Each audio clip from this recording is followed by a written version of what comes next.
ಮಾದೇಪ್ಪನವರಿಗೂ free ಅಂಥೇಳಿ ಘೋಷಣೆಯನ್ನು ಮಾಡಿದರು.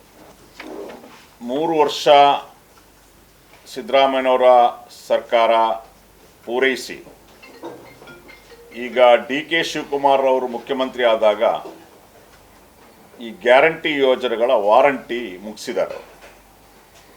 ಏನು ಜನರಿಗೆ ಗ್ಯಾರಂಟಿ ಯೋಜನೆಗಳ ವಾರಂಟಿಯನ್ನು ಕೊಟ್ಟಿದ್ರು, ಆ ವಾರಂಟಿಯನ್ನು ಮುಗಿಸಿದ್ದಾರೆ. ಈಗ ಕರ್ನಾಟಕ ರಾಜ್ಯದ ಜನರನ್ನು ದಾಖಲೆಗಳ ಹೆಸರಿನಲ್ಲಿ ಸತಾಯಿಸ್ತಾ ಇದ್ದಾರೆ.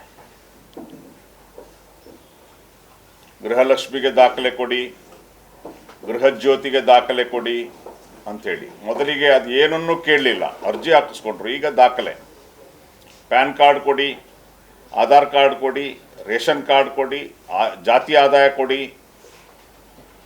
ಯಾವ ಕಚೇರಿಗೆ ಹೋದರೂ ಕೂಡ, ನಾಡ ಕಚೇರಿಯಲ್ಲಿ, ಗ್ರಾಮವನ್ನಲ್ಲಿ, ಕರ್ನಾಟಕವನ್ನಲ್ಲಿ, ತಹಶೀಲ್ದಾರ್ ಆಫೀಸ್ನಲ್ಲಿ ಎಲ್ಲೂ ಕೂಡ ಜನರೇ ಜನರು.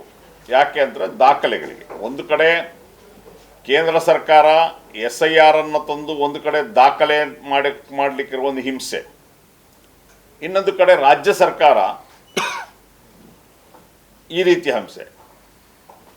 ಇದಕ್ಕೆ ನಾವು ಸರ್ಕಾರ ಇದನ್ನು ಯಾಕೆ ಅಂತ ಹೇಳಿದ್ರೆ, ಒಟ್ಟಿನಲ್ಲಿ ಇವರು ಘೋಷಣೆ ಮಾಡಿ ಆಗಿದೆ, ವಾರ್ಷಿಕ 55,000 ಕೋಟಿ ಬೇಕು, ಇದನ್ನು ಹೇಗಾದರೂ ನಿಲ್ಲಿಸಬೇಕು. ಹಾಗಾಗಿ ಅಥವಾ ಅದನ್ನು ಏನಾದ್ರು ಮಾಡಿ ನಿಲ್ಲಿಸ್ಲಿಕ್ಕೋಸ್ಕರ ಏನು ಮಾಡಿದ್ದಾರೆ, ಈಗ ಅದನ್ನು ಕಡಿಮೆ ಮಾಡಲಿಕ್ಕೆ ಬೆನಿಫಿಷಿಯರನ್ನು ಕಡಿಮೆ ಮಾಡುವಂಥ ಕೆಲಸವನ್ನು ಮಾಡ್ತಾ ಇದ್ದಾರೆ. ಇನ್ನೊಂದು ಬಹಳ ಆತಂಕಕಾರಿ ಒಂದು ವಿಚಾರ ಏನು ಅಂದರೆ, ಸಾಮಾಜಿಕ ಭದ್ರತಾ ಯೋಜನೆಗಳು